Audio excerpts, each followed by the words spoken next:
The nationalistic music of Chopin is inescapable. You can hear all of the Polish influences through mazurkas and through polonaises and even in the waltzes.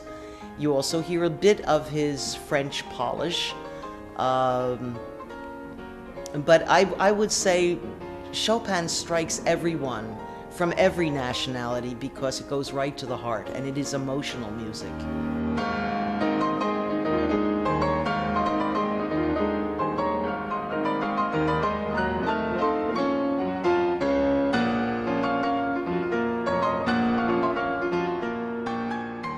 Until Chopin came onto the scene as a teacher, there was almost an exclusive preoccupation with finger technique.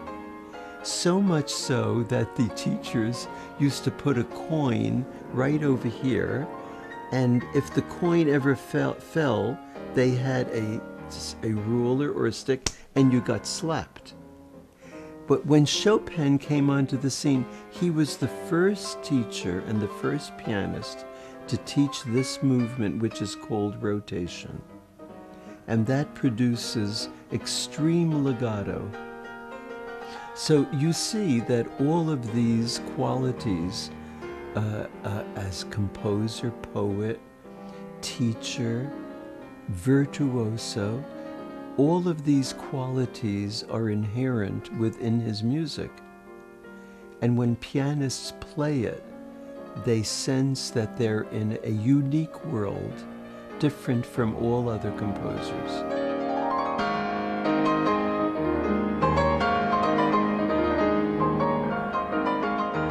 The sound of his music, the lines of his music always attracted me. For instance, I was taught as a small girl to make a crescendo when you ascend, to make a decrescendo when you descend. And here was a composer whose music did not go with that idea. And I discovered that, I remember it when I was very, very small.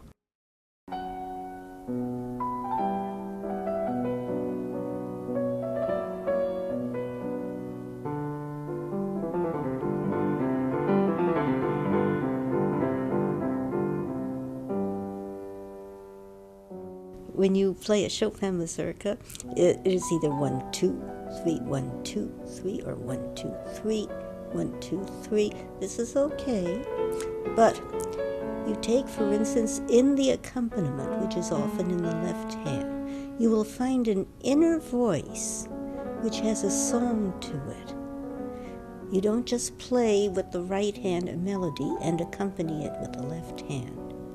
You play with the right hand a melody and you find a second melody very often in the left hand, which goes along, which sings with it, and which to me was always fascinating.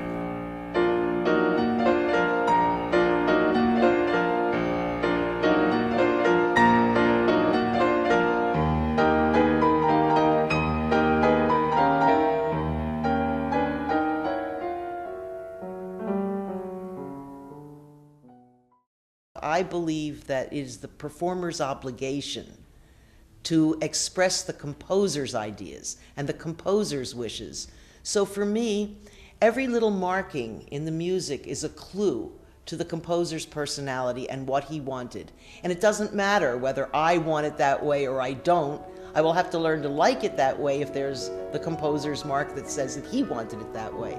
Chopin was extremely thorough about pedal markings, for instance, and extremely thorough about slur markings. Something, as a matter of fact, most pianists ignore, including some of the great Chopin players, I have to say. But the potential for interpretive inspiration is very great in that, trying to understand why did Chopin write on paper the way he did. What was he looking for? What did he want? I can imagine, though, also that in certain other ways there was a very narrow range of what was right in his mind. and that within that he could change things quite a lot. But for the rest of us, it's perhaps more difficult. You have to have the repertoire under control, of course. You have to have the strength in the hands to be able to play this difficult repertoire. You have to have the musicality in the inner self to be able to combine the technique with the musicianship that is there. And above all, you have to have a particular personality that expresses something individual that nobody else in the world can say in the same way. 32 pianists have qualified to the second round of the Chopin piano competition.